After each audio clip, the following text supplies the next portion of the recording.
Boa noite. Infelizmente tive um problema aqui no computador, mas vamos iniciar o nosso encontro de hoje.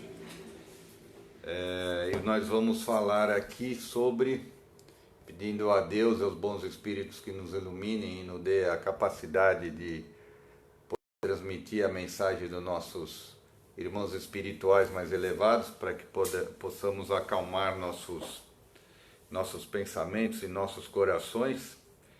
E rogamos a todos, Deus Pai Todo-Poderoso, Jesus Mestre dos Mestres, os bons espíritos, que nos acompanhem, que nos abençoem, nos dê paz, nos dê tranquilidade, nos dê serenidade, nos dê paciência, para que a gente possa passar por esse momento.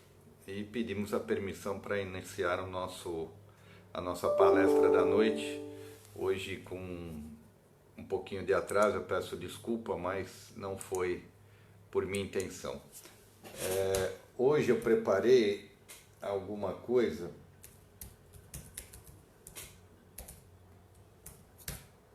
com relação a amai-vos aos vossos inimigos. É o capítulo segundo do Evangelho segundo o Espiritismo. Então ele fala aqui na primeira palavra assim,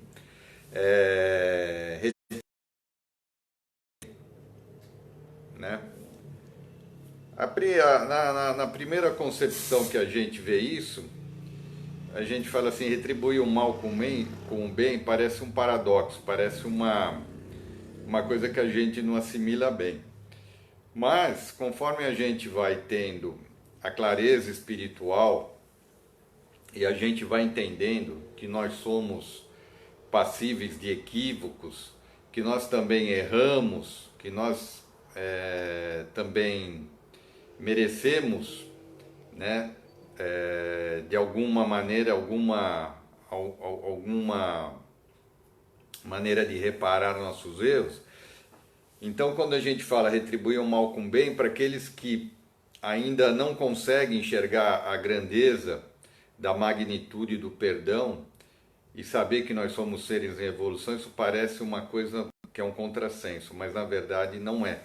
Então ele fala aqui, ó, aprendestes que foi dito, amareis o vosso próximo e odiarei os vossos inimigos. Eu, porém, vos digo, Jesus, amai os vossos inimigos, fazei o bem aos que vos odeiam e orai pelos que vos perseguem e caluniam, a fim de serdes filhos do nosso Pai, do vosso Pai. Então, quando Jesus disse, amai-vos os vossos inimigos, fazei o bem aos que vos odeiam e orai pelos que vos perseguem e caluniam, a fim de serdes filhos do vosso Pai. Porque o nosso Pai Celestial, apesar de todos os nossos equívocos, os nossos erros, né, as nossas falhas, ele nos ama incondicionalmente. Deus Pai Todo-Poderoso nos ama incondicionalmente, ou seja, ele não põe nenhuma condição para nos amar. Se você comete mais ou menos equívocos, ele está sempre pronto para te amar, sem botar nenhuma condição. O amor puro. Por isso que ele nos faz alguns aprendizados, que nós temos algumas vicissitudes na vida, para que a gente... Isso é uma prova do amor de Deus, porque ele nos ama incondicionalmente e quer que a gente seja a sua imagem, a sua semelhança, assim como ele disse, como Jesus disse. Então, quando a gente faz isso aqui, fazei o bem ao que vos odeia, orai pelo que os perseguem e caluniam, é uma prova de amor. Por quê? Amar quem está ao nosso convívio é muito fácil. Aliás, é muito prazeroso. Mas a gente tem que desenvolver a caridade ou o amor com aqueles que de alguma maneira nos perseguem, nos caluniam, né? E às vezes cometem alguns equívocos conosco. Essa é a maior prova que nós estamos na lei de Deus. É o amor incondicional. Então ele fala aqui, porque se só amardes os que vos amam, qual será a vossa recompensa? Porque, como eu disse, amar quem a gente gosta, quem a gente tem afinidade, é um prazer, é uma coisa maravilhosa.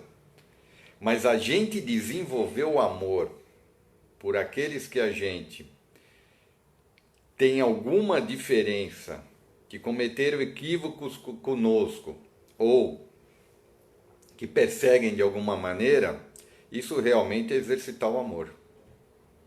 Isso realmente é desenvolver o amor.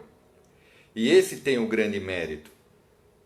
Então não procedem assim também os publicanos. Então ele fala que publicanos eram as pessoas, os políticos da época, né? Então você só faz bem para quem faz bem, você só perdoa, você só ama para quem te ama, você só faz o bem se você recebe o bem, você só ama se você recebe o amor. Então imagine se nós fôssemos ter condições de não receber, ou se o amor de nós fosse tirado, na medida que nós cometemos nossos equívocos. E aqui quando eu falo equívocos, talvez não seja dessa reencarnação, seja das passadas, né? Então é muito importante que a gente desenvolva isso dentro da gente. E como é difícil. Mas é extremamente recompensador. Porque o amor, quando você tem daquelas pessoas que perseguem, te caluniam ou que cometem equívoco com vocês, ele tem uma amplitude, ele tem uma energia, mas muito forte. Porque essa é realmente a essência do amor. E toda essa essência do amor a gente pode ter duas palavras bem paralelas a isso. A primeira é o perdão e a segunda é despojar do orgulho, né? Porque às vezes não precisa nem a pessoa às vezes cometer equívocos ou perseguições ou calúnia, basta ela simplesmente cutucar o nosso orgulho, né? Falar alguma coisa que mexe com o nosso orgulho. Isso é o suficiente para você tolher ela do seu amor, ou tolher ela do seu pensamento positivo ou das suas orações. Então, não precisam situações muito críticas para que você consiga não praticar o amor, a verdadeira caridade. Basta ferir o nosso orgulho. Basta ir de encontro a alguma coisa que a gente acha que não é do jeito que a gente pensa. Isso às vezes já é o suficiente para que a gente não desenvolva o amor. Então, se apenas os vossos irmãos saudardes, ou seja, se apenas você abraça os vossos irmãos, o que é com isso que fazei mais do que os outros? Não fazem tanto como os pagões. Então, se você só pratica o amor no seu relacionamento de amizade, no seu relacionamento amoroso das pessoas que você gosta, você, como ele fala aqui, você não faz mais nada do que a gente faria, do que os outros. É um exercício muito fácil. E para a gente evoluir espiritualmente, os exercícios são difíceis. Os exercícios são bastante difíceis, mas são compensadores. Porque uma vez desenvolvido o amor, a chama do amor, ela começa a se desenvolver, ela só aumenta, ela só te engrandece. Cada vez fica mais fácil amar aqueles que de alguma maneira ou outra têm os equívocos, né? E às vezes o interessante é que a gente olha isso numa magnitude grande de uma cidade, de um planeta, de uma empresa, mas às vezes a gente não consegue exercer esse amor dentro da nossa própria família. Então são experiências que Deus põe para gente, para que a gente fale, comece a andar com pequenos passos, né? Ande, a gente às vezes nos passos para a gente dar enormes passos. E às vezes, essas pessoas que a gente tem que praticar o amor, elas são colocadas dentro do nosso convívio. E muitas das vezes dentro da nossa família. E muitas das vezes chegam na nossa família. Né?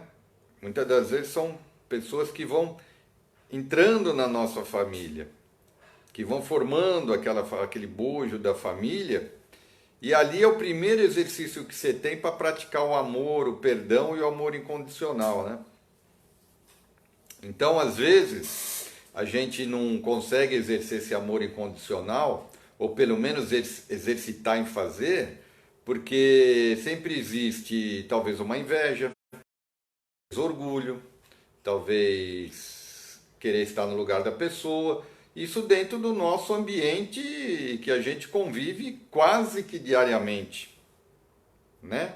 Então percebam que a gente fala de amar os nossos inimigos, né? Então a gente pensa talvez em amplitudes grandes, né? Às vezes a gente pensa até em, né,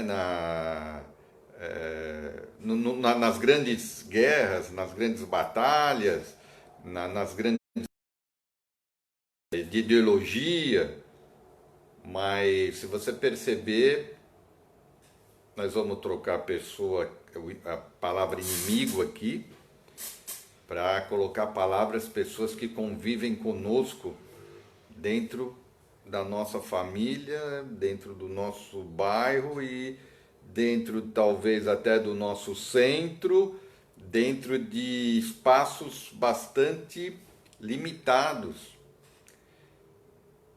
Então a gente consegue andar muito quando a gente começa a dar passos pequenos. Então percebam que nada é por acaso e que às vezes esse exercício do amor está dentro do nosso lar, dentro da nossa família.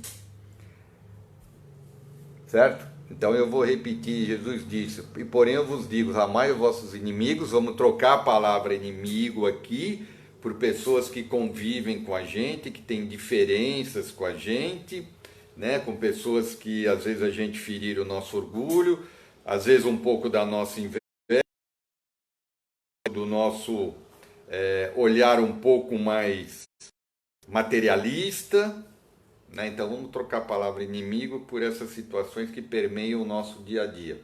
Fazei o bem ao que vos odeiam, não vamos colocar odeio aí, vamos abaixar, vamos falar as diferenças e olhar pelo que perseguem, né? Essa palavra também a gente pode trocar pelos aqueles que a gente não, como fala, a gente não bica. E o caluniam aí pelas palavras que às vezes fazem comentários não muito saudáveis para conosco, né? Então, se a gente troca inimigo por pessoas que convivem com a gente troca odeiam pelas pessoas que às vezes não comungam com as mesmas ideias, perseguem a menos, mas isso existe dentro do nosso convívio, né? Não precisamos ir tão longe assim. E aí ele fala aqui, se somente amarde o que vos amo, que mérito se vos reconhecerá? Uma vez que as pessoas de má vida também amam os que o amam. Ou seja, às vezes as pessoas, elas cometem equívocos, elas não têm uma vida regrada, ela tem vidas que não são muito saudáveis, mas elas também amam. Podem não amar nós, né, você, mas elas também amam. E às vezes a gente cobra dela, né? Olha, essa pessoa é assim, essa pessoa é assada e tal, ela não ama ninguém. Talvez ela ame uma pessoa mais do que você ame alguém, mas você também não ama ela. Você também não a ama. Então a equação está igual, está tudo igual. Então a gente só pode cobrar que as pessoas amem as outras se a gente também pratica isso, né? Porque senão a gente fica na eterna cobrança e na eterna falta de ação, né? Então ele bem fala aqui, as pessoas mas também amam que os amam. Então, né, se você ama só aqueles que lhe dá o direito da pessoa que comete equívocos, também só amar aqueles que ela gosta. Então a gente não pode cobrar muita coisa. Se o bem somente o fizer ao que vos fazem, ou seja, a gente só pratica o bem a quem me faz bem. Fácil. Aí tá tranquilo. Que mérito vos reconhecerá dando que o mesmo faz a gente de uma vida? Então o que ele fala, que mérito que a gente, como que a gente reconhece que nós realmente estamos exercendo aquilo que a gente tanto estuda, que a gente tanto ouve, que a gente tanto faz de qualquer religião, né? Então, a gente só vai reconhecer o mérito quando você exercitar o bem àqueles que não podem te dar nada em troca ou aqueles de que alguma maneira cometeram equívoco com você. Isso realmente um aprendizado muito grande e um desenvolvimento muito grande, porque é duro, não é fácil, né? A porta é estreita, a porta é estreita.